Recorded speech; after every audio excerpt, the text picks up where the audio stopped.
Biswas, very droll. Humor doesn't travel very well, especially Indian humor. You had to be there to believe your word for it. Well, 5 words actually. You had to be here, I'm afraid. What are you watching? The Ramayana. It's very sad. Valmiki's wife is dying, so she sent her firstborn to bless them before she dies. My husband says I cry at everything.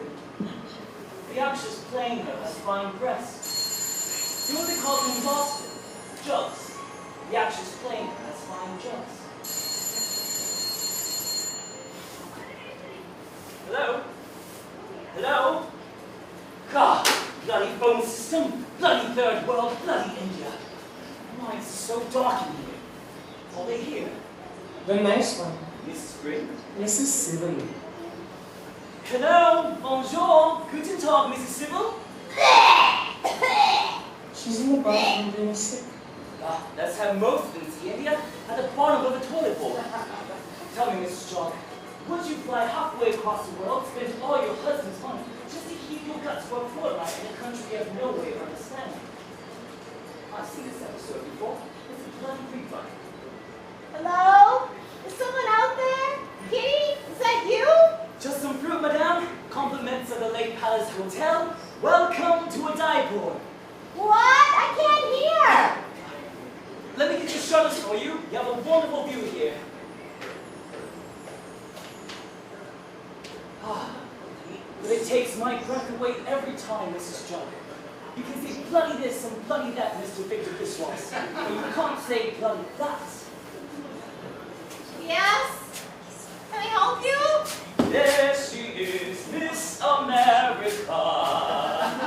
Welcome to the lake city of Taipei, also known as City of the Sunrise, a cool oasis in the dry heart of Rajasthan, scene of delightful episode of Jewel the Crown, and the most exciting helicopter submarine chase sequence in the most excellent James Bond motion picture, You Only Live Once. Mr. Sean Connery himself occupied this very booth. Really? Twice. You only live twice. Shut up. It makes us know. Oh, no thank you. I just want to be still for a little while. I'm a bit weak. Oh, it's so bright in here. It's the way the sun hits the water. The Mughals used to capture the prisoners, tie to the stakes, and sew their eyelids open and make them look at the water until they went blind, or mad, or both.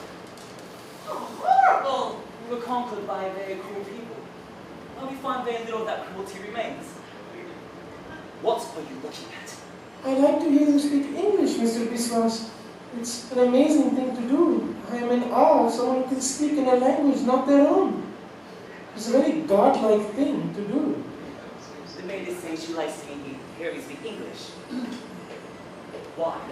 You don't understand. If you did, you know I'm telling this rich American woman what a poor and worthless worker you are, and that you are this close to being made redundant. Now go clean room 617. Mr. Thomas had an accident in the sheets last night. Please, Mr. Biswas, I need this job. Don't make me redundant. Then don't ever correct me again, especially in front of a woman. She's saying she hopes you enjoy your stay with us. Her name is Queenie. Oh, thank you, Queenie. Oh, Mama! Oh, is that our view? This is our finest accommodation. Well, as my grandchildren would say, awful fucking mom! You wouldn't believe what I've done this morning or what I've seen. You people have Bombay knocked into a cocked hat. How are you feeling? Much better. This is our manager, Mr. Biswas. Victor Biswas at your service. She's got some color in her cheeks, thank God. We have a train to catch this evening. I've been shopping my tits off, Margaret. Tits? Is that the same thing as drugs, Mrs. Brown? I think it's a little bit more contemporary than just. I'm also puzzling over your curious expression, off-mark. The adjective you used to embellish with, I understood quite clearly.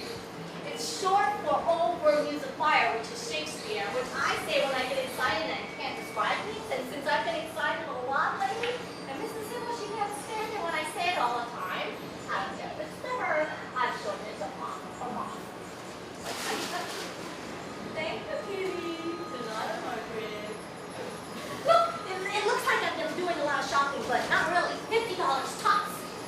everything you're looking for in our country, including good bargains. I always find myself burdened down with Calvin Klein underwear and VCRs when I visit yours.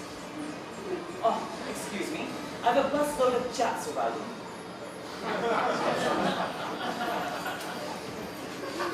The Japs? He doesn't know better. Besides, it's not his first language. Queenie, did you wash and iron my blouse? Yes, Mrs. Green.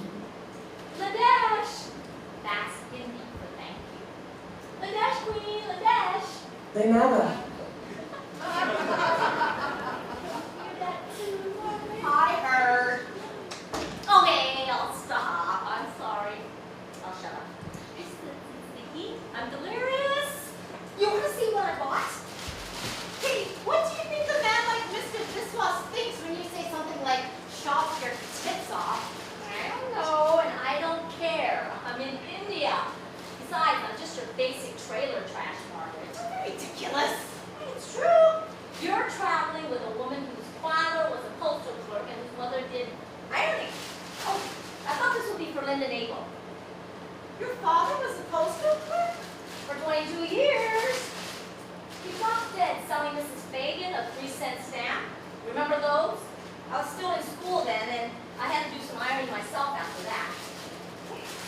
Don't you think these are absolutely stunning? Only $2. I had no idea, Kitty. Not that it matters. No, it matters, Margaret. Eventually, it matters. I have no class. Don't say things like that. It's true. Don't even think that you and George have a wonderful life. I suppose so, but that's not what I'm talking about. Look, will these make adorable lunch napkins? Want to know how I met him? I crashed the dance at the Westchester Country Club. Now my best friend and I, Lois Sullivan, we made ourselves fancy evening dresses and hiked up our skirts and carried our shoes and walked across the wet grass on the golf course. And we snuck into the party through the terrace. The ballroom was beautiful. Roses everywhere, real ones. A mirrored ball, and Guy Lombardo was playing. He himself, no substitute for the real thing. This was a class affair right down the line. Guy Lombardo and the Royal Canadians begin the meeting. I knew right then that that's where I wanted to stay, and I would do everything I could to stay there. I would scratch, I would bite, I would fight. Barbara Stanwyck was my role model. George was there, and the black tie and tails. He had the silver and black cigarette case, and he was tapping one end of the cigarette against it to get the tobacco down. I thought it was the most elegant gesture I had ever seen a man make.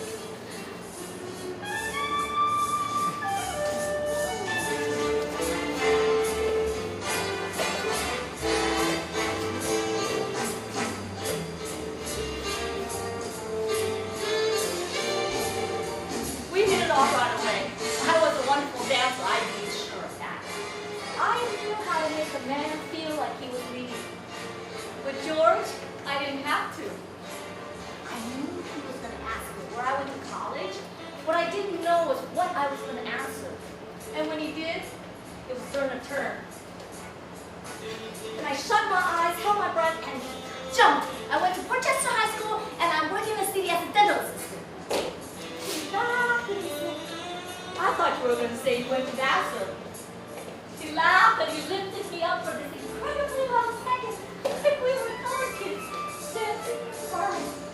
I felt this blaze of happiness that I'd never felt before, or since. After 2 hours, I said, let me wear your class ring, just for fun, to pretend. It was the Yale ring. I showed it to Flo during the band break in the ladies' room, and she couldn't believe it. She asked me to try it on. I was washing my hands, and it slipped out of my fingers and disappeared down the drain. What do you say to a man you just met 2 hours ago at a dance you crashed that you just lost a senior ring? You don't say very much, Margaret. You sleep with him on the first date, and you say, I do, when he promises you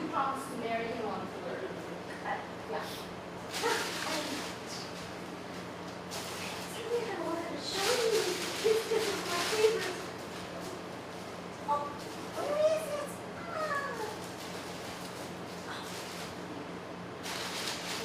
Hi. This one is my favorite. That's an extraordinary story. Who never told me that? Hi, I'm Catherine Britton, and I met my husband crashing a dance at the Westchester Country Club. I don't think so, Margaret. Do you know what that is? It's Ganesh. May I have this dance, Miss Stanley? Oh, come on. It's only me. It's your favorite kind. Slow foster. When do you like to dance with women? I don't. I'll suffer. Besides, you're not a woman. You're my mother. Okay, say it. Criticize. Everything I do is wrong. How could you tell that story to a complete stranger and not your own son? She's not a complete stranger. Besides, you wouldn't have understood. No, I would have understood. That's what you were afraid of. That's the kind of story that makes you like somebody. We could have become good friends over a story like that. He, I think it's a he in this day and age, I better watch what you say. He, she, it's got the head of an elephant. You wouldn't have approved, Walter. Oh, you think Mrs. Sybil does? God, I was a judgmental little shit where you and that were concerned.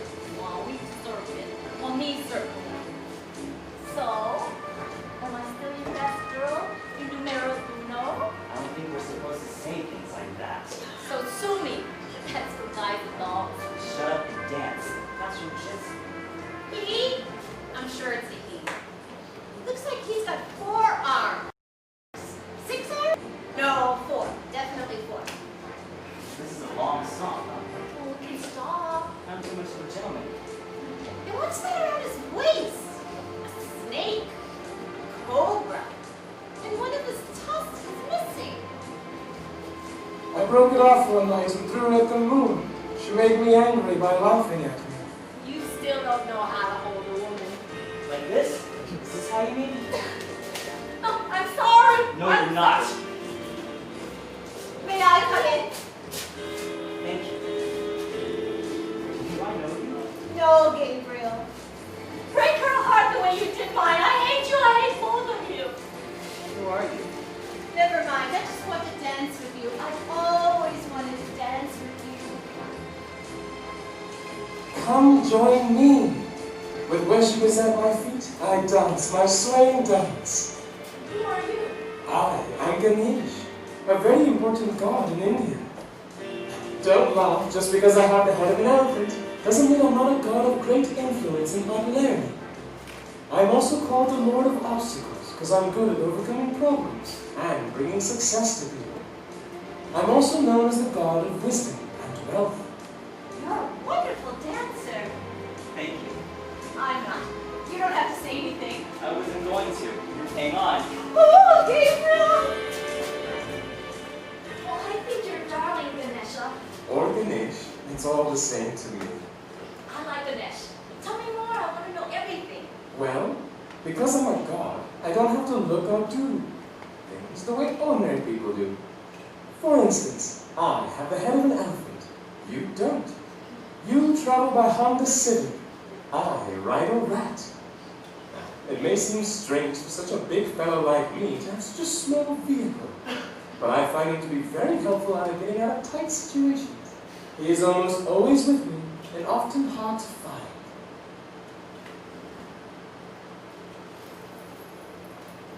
Look for him carefully.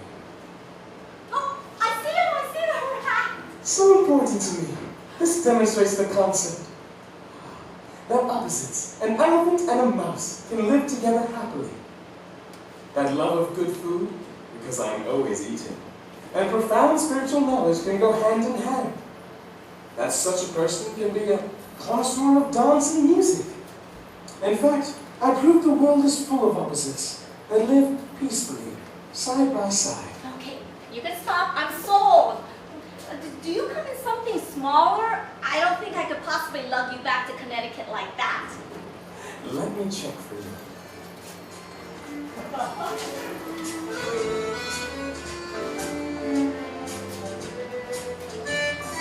I come in? No. Sorry. We're so terrible at us.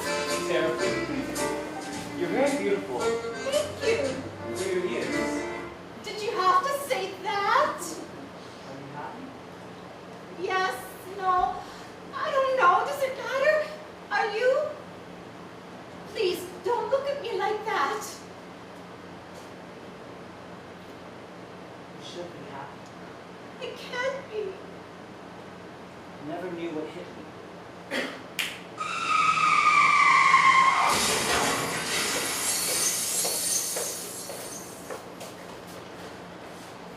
Is this small enough for you, excellent lady? I come in keyring and necklace pendant size too. But anything smaller, I only come in plastic and you lose all the detail. Excuse me, did you say I only come in plastic? Oh, lordy, no. That would be blasphemy. Well, he's perfect. What's he made of? I believe it's amethyst, but let me check. So long. My wife has all the answers. So long. How much? 50 rupees? I'll take 2. Mrs. Sybil, my friend, she's back in our hotel room writhing in agony. It's her stomach. Montezuma's revenge, they call it in Mexico. What do they call it here? Just dysentery. We don't have a sense of humor when it comes to the bowels. Margaret would say that's something. You should not eat our fruit or drink our water, no matter how tempting. No, she didn't. That's what you all say. But she didn't. So long.